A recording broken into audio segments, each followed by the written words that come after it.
In recent months, I've been working tirelessly to transform complex equipment theory into something tangible and easy to understand, a framework that operators can use as they progress through TPM Autonomous Maintenance Step 4 and beyond. As I built this system, I was reminded of a thesis I once wrote in medical school on the ancient concept of the four humors. For centuries, people believed that the balance of these humors determined health.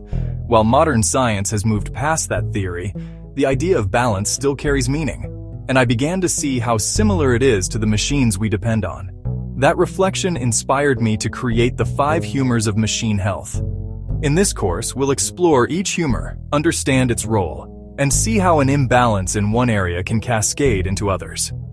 My goal is simple: to give you a new way to think about machine reliability, one that's intuitive, memorable, and practical for operators and leaders alike.